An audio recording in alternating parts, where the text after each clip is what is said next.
รถนี่โดนอะไรตกลงหน้า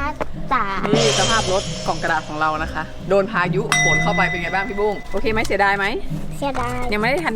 ไปเที่ยวไหนเลยเนาะใช่โดนพายุถล่มผักบุ้งแฟมิลี่เป็นไงครับพี่นี่คือเบื้องหลังเบื้องหลังการทำรถกล่องกระดาษนะครับพี่วีนะครับนี่กำลังตัดชุดหน้าต่างอยู่นะครับเดี๋ยวพาดูรถกันนี่คือข้างนอกรถกล่องกระดาษของเรานะครับโอ้โหโอ้เป็นแบบเหมือนรถพุ่มเกาะนะครับเราทำ1 อาทิตย์เลยนะครับ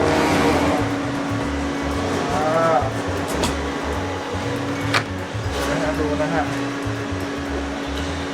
โอ้มีการเจาะกระจกฝ้านี่อันนี้เราจะทำอะไรกันเดี๋ยวติดตามดูเรียบร้อยนะครับพ่อเวยังเลยครับกำลังตกแต่งครับผมแต่งภายในนะครับครับผมงานอยู่ครับภายนอกสำเร็จเรียบร้อยเดี๋ยวเรามาติดตามดูในคลิปว่ารถคันนี้จะไปเป็นส่วนหนึ่งของคลิปอะไรนะครับผม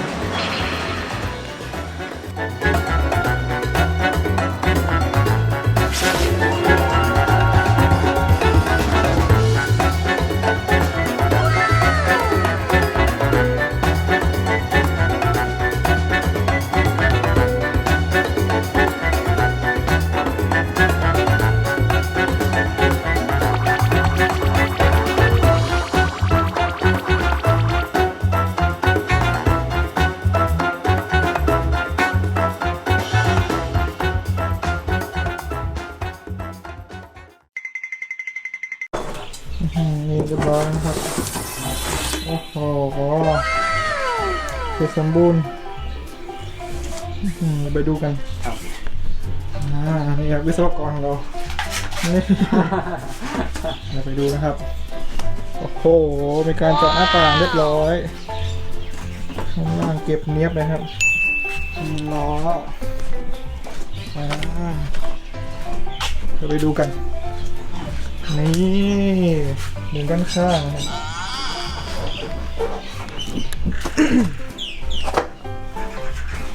ดูสวยงามต้องไปติดตามดูในคลิปนะครับว่ารถคันนี้จะเป็นอะไรนะครับยังเป็นปริศนาอยู่นะครับ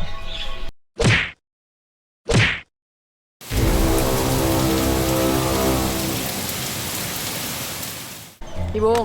หลังจากที่เห็นรถของเราแล้วเป็นยังไงคะรถนี่โดนอะไรตกลงหน้า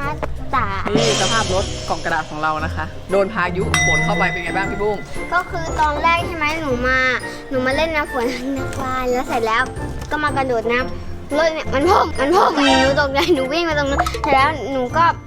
ท่อมยังไงก็ไม่ได้หนูก็ดึงออกมาเลยมันหลุดมาแล้วไปดูนะคะสภาพรถของเราไม่น่าได้แล้วเราก็เลยจะต้องเอาออกใช่ไหมมาวาแกะออกใช่ไหมคะโอเคไหมเสียดายไหมเสียดายยังไม่ได้ทันไปเที่ยวไหนเลยเนาะใช่โดนพายุถล่มเสียใจไหมมาวาไม่เสียใจพี่อู้เสียใจไหมคะเสียมือจริงๆเราต้องทำบ้านกล่องกระดาษนะทุกคนแล้วไปเที่ยวแต่ว่า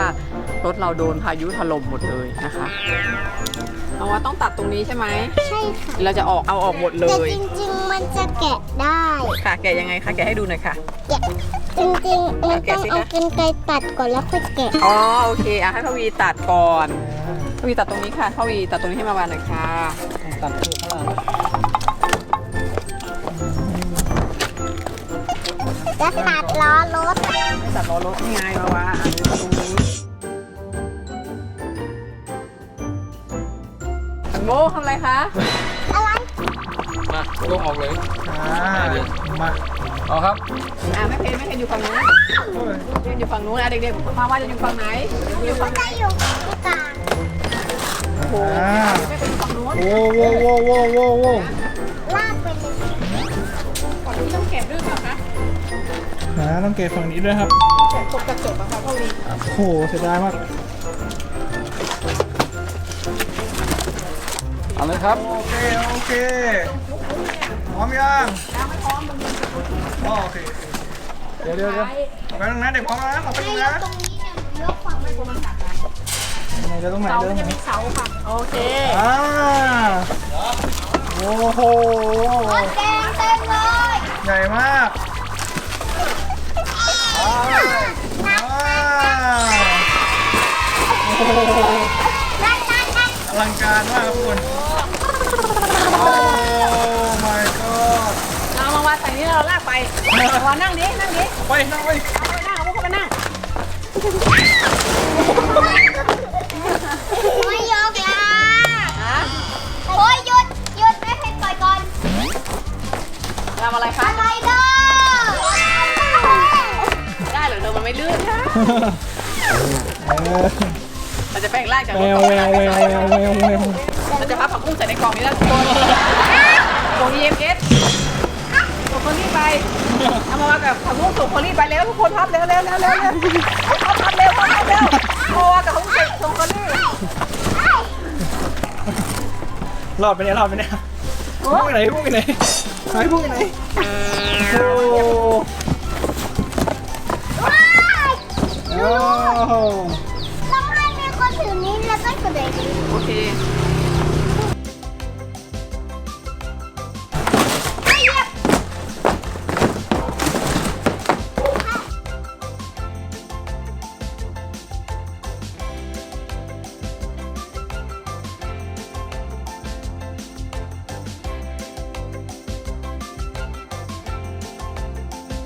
มาวันนี้ลูก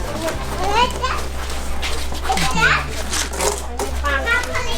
อีกจ้ะ เรียกคนหัวมาวานะหัวลมหลวงครับลมหลวงมาเราลมหลวง เดี๋ยวครั้งหน้าเราจะมาทำรถกล่องกระดาษใหม่นะทุกคน แล้วก็ อันนี้ไม่ไหวแล้ว บ้านด้วย เอาจะทำบ้านใช่ไหมคะ ให้ใครทำ น้อง น้องทำกับใครคะ พี่บุ้งมา สองคนเหรอทำได้เหรอ ไม่หนูไม่ทำแล้วก็เวลาแล้วก็พ่อบี อ๋อนึกว่าพอจะทำคนเดียวโอเคบ๊ายบายเพื่อนๆก่อน บาย